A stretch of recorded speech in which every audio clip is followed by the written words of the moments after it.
first of all, it's good news that inflation is coming down. So I think this is what we would like to achieve when we hiked interest rates.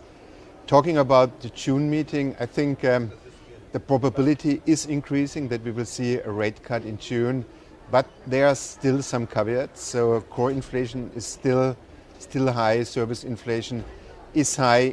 For the June meeting, we will get our new projection, so we will get our new forecast.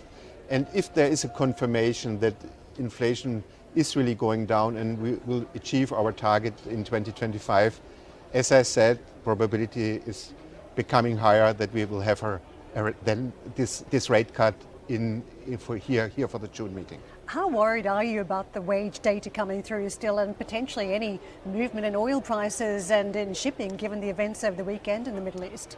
I guess wage prices, I think labor markets are strong in the whole Eurozone, in Germany.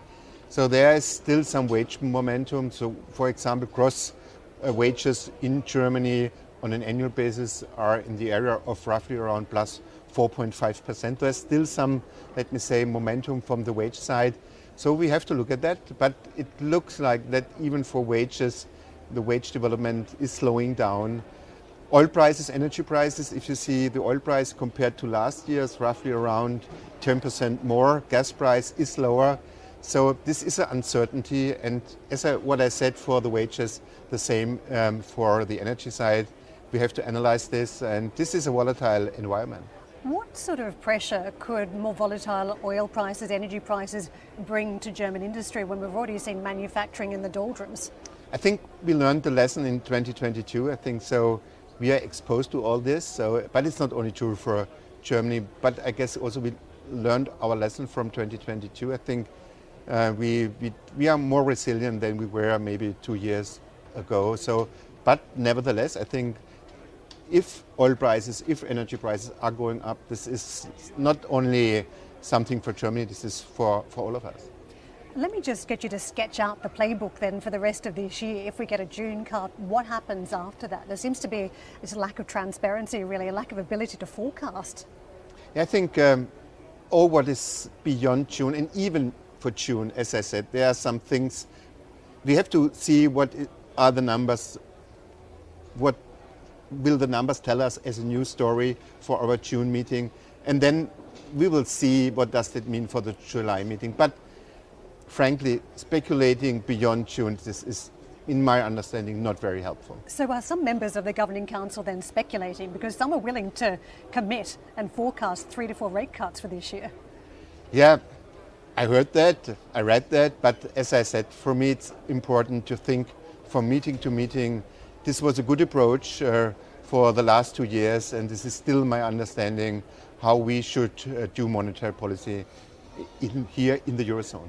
I understand you're sounding very cautious here around rate cuts, but I do want to bring up the prospect of a 50 basis point rate cut as a scenario, because we are seeing fading growth. There's a challenge, as some are concerned about economic scars from here. If it turns out that the ECB is too late to cut, you didn't cut in April, if you're too late with those rate cuts, could a catch-up of 50 basis points be required at some point? I think, first of all, we have to wait for the June meeting. I will not speculate about further rate cuts. I will not speculate about 50 basis points. I think first I would like to learn something from the new data, and then I will decide. Let me ask you then about policy divergence, because that is just pinging around as a phrase here at the IMF Spring Meetings. We've seen in particular from Jerome Powell suggesting that the data has been hot. We all have seen the data points from retail sales to CPI to jobs. If there is policy divergence from the US Federal Reserve this year, does that undermine ECB policy? I think, first of all, the situation in the United States is different from the Eurozone. So we have to do what we have to do in the Eurozone. This is our mandate. I think there are some indirect spillovers from the United States. I think we shouldn't exclude this. But as I said, we have to look into the Eurozone data, and we are doing monetary policy. And I'm really convinced that the Fed is doing what is necessary, and we will do what is necessary. That said, do you think we are on the cusp of a new era in monetary policy where we do have some divergence to contend with again? Yeah, I think it is dependent on how the things are going in the United States, in the Eurozone. I cannot exclude this, but I guess it's even here it's too early to say if there is really this divergence. I want to just delve a little into wages because Christine Lagarde was talking about early this year about being particularly vigilant around wage and profit data, but also pointed out that profits are now absorbing part of the rising labour costs, so reducing their inflationary effects. As you waited out for the data, do you think we are getting some more evidence that corporates are willing to take the hit, they're willing to absorb some of those costs? I think this is one of the reasons why I think that the June data is so important when we have to decide on monetary policy in June. Then we have a better picture on wages. Also then we have more clarity. What does that mean for the profits of the companies? There could be a kind of a compensation coming from the profit side. But so what I just said is so dependent on how the economy is doing over the rest of the year. And there's also some uncertainty. It looks like that the second half of the year, even in my country, in Germany, is getting much better. So we do have to wait here. Let me press you on that, the shape of the German economy, because it seems like it's one of the most beaten up in Europe. Is it turning a corner? I think IMF was rather negative about the economy in Germany. Yes, I think we went through really tough times, I think, but we shouldn't forget that the last 2 years were good reason after this unprovoked war of Russia here. I think we went through really complicated times, that energy prices went up. So we had to do a lot to really safeguard the German economy. But as I said, it is not as worse as some analysts say. I think the first half was pretty bad, but the second half, I'm a little bit more optimistic. I see that the service sector is doing very good. I see that private consumption is coming back, is profiting from the wage development. So it looks like that there's a high probability, at least for next year, that that we are coming back. But it was said today also by our finance minister, there's also the necessity for structural changes. This is also sure. It's not just the IMF, it's IFO as well, forecasting very slim growth of 0.2% for this year. I've been talking to a host of German CEOs who say that industrial policy is not right for Germany. They're arguing that there's still so many barriers when it comes to Europe.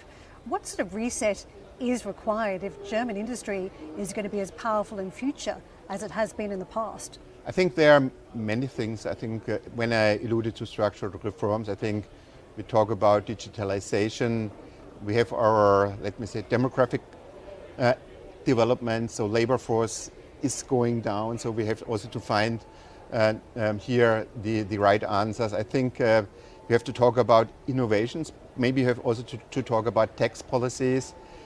Those are many elements that, so we have to do our homework. But it was often like this in the past. When there was pressure on the German industry, there's also this capacity to change. And I don't want to sound too positive, but I see the first signals that the German industry is changing. And so I have still the hope, the understanding that we can do much better over the next years. There are calls for greater integration in key sectors from finance to energy, telecommunications.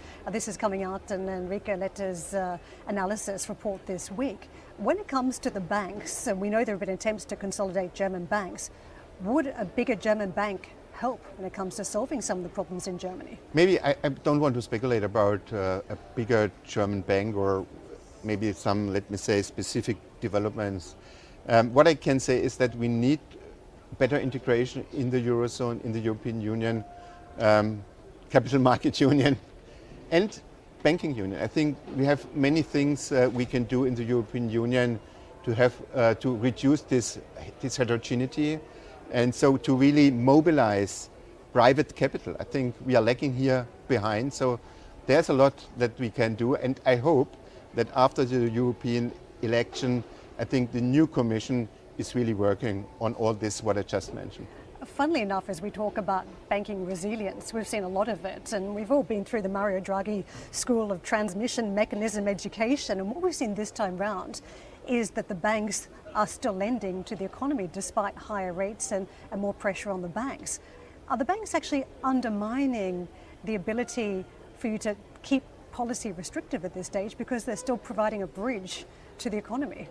So what I learned from the lending channel over this hiking cycle, I think this lending channel didn't work differently from past cycles. So I do not have enough evidence that there is something coming from the lending channel what I not expected. So I do not see that. I see that lending is coming back. I think this is, in economic terms, this is good news. So I'm not worried here. Just finally, can I get some more words on inflation? One minister was saying to me today that they're winning the battle against inflation. How would you describe the battle against inflation at this point? Winning the battle, still in the middle of it? So I don't like to put this in this battle dimension. I think it is clear that we went through 2 tough years. Inflation was super high. We in the Eurozone, we have a clear mandate to fight against disinflation, coming back to price stability. And good news is, if it is a battle or not, what I see is that we will achieve our target with a high probability next year. And this is, for me, good news.